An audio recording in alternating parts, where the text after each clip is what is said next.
So, I don't know if the listeners know this, but you and Irony and I, we go back, what, like 30 years at least, right? More.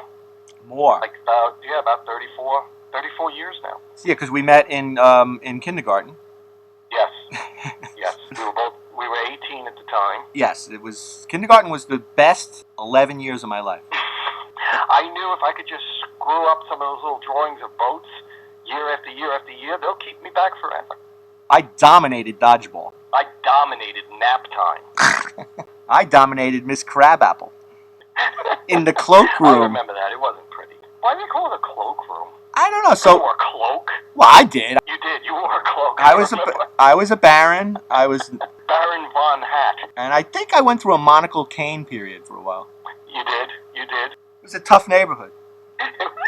Actually, I don't know if you want to get into this, but it's fascinating. You did live in a very, very fantastic neighborhood because you had some neighbors over the years that were pretty notorious.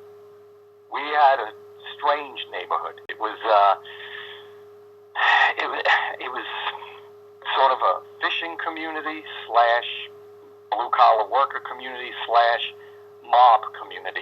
It's very colorful, actually. Is that where your sleeping with the fishes came from? That's exactly where sleeping with the fishes came. One of your old neighbors died about a month ago. Yes, he was a mobster. Explain to the people your little story about this famous mobster. It's very, very funny. Well, there was actually a few with him. He and his wife, and he had 2 kids at the time. They lived next door to us. They rented upstairs in a 2-family house, and nobody knew really. I don't think nobody in my family anyway knew just how hooked up he was with the mob. We just thought he was just kind of a creepy guy, run around on his wife. Everybody knew that he did that and gambled and all of that sort of thing, but we didn't know to what degree. And your dad was home from work one day, and he was looking out the window, and what did he say? He's looking out the window, and he sees this guy. He had a white caddy convertible with red interior. He pulls out of his driveway really fast, bangs into my father's parked car, and takes off. Well, my father's furious about this. He goes, "That son of a bitch." So he goes over, and he says to him, "You got to pay for my car. You hit the car." I saw you hit the car, and don't worry, I'll take care of it. I'll take care of it for you. I'll take care of it. Nothing. Doesn't do anything. A few days go by. My father goes over again. He's a little more agitated this time. He goes, "When are you going to pay for my car?" Well, he keeps blowing him off until finally one day, my father goes over and he goes, "You son of a bitch, you pay for that car, I'll call the cops." And, well, he says, "You don't want to call the cops.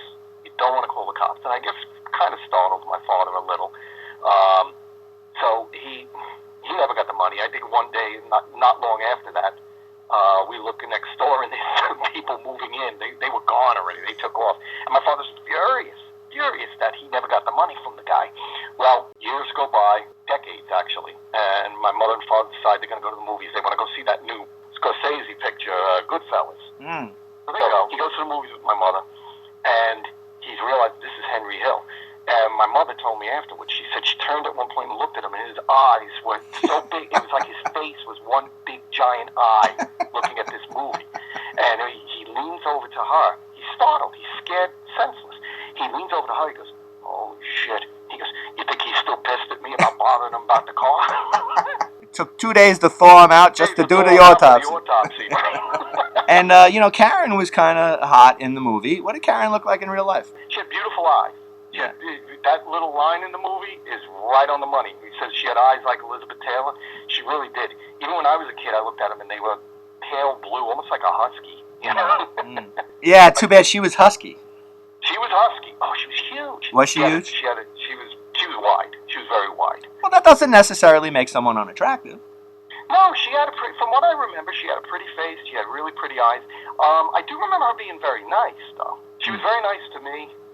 I remember my mother one day came home and she says, "Oh, that Karen next door," she was telling my father, she invited me over for lunch or something. She goes, I told her, no, I don't want to get involved with those people. I still remember that. But she was trying to be like, the good neighbor, that sort of thing. I thought she was a nice lady.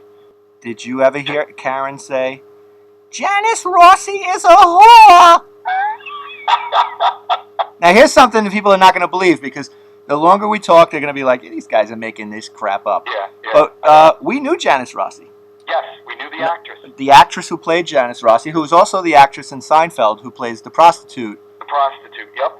She was in the other one, Jungle Fever, she was in, and she's the one. She's probably her most famous single line, though, is from Naked Gun movie, which goes, "Is this some kind of bust?"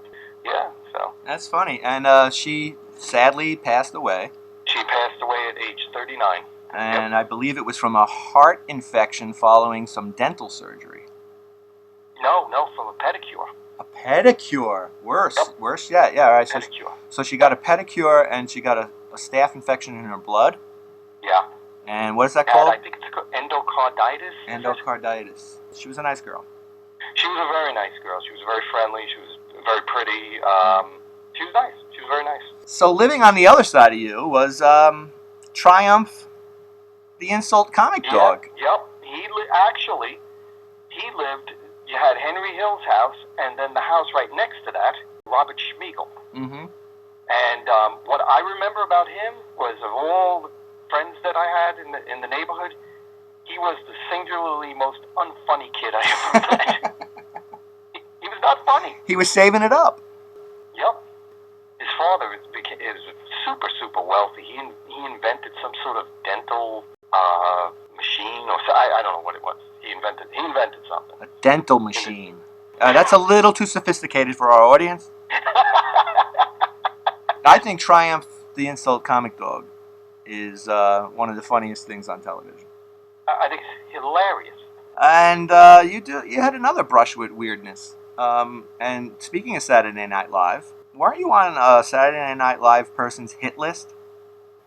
Oh, yes.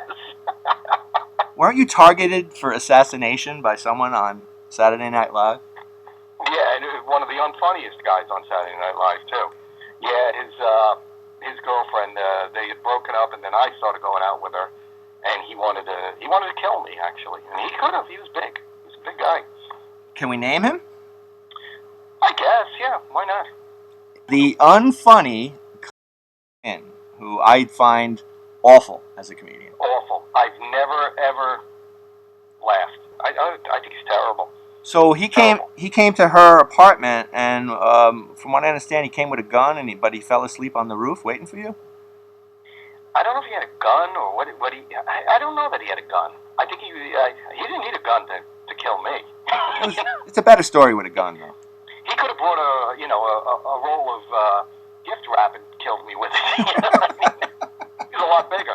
I ran into him one time. I had known him anyway before, and before I went out with his ex-girlfriend, and we were talking for a while, how are you and everything, and I asked him how his girlfriend was and everything, and he says, oh, well, we're not going out anymore. I said, oh, I'm sorry to hear that.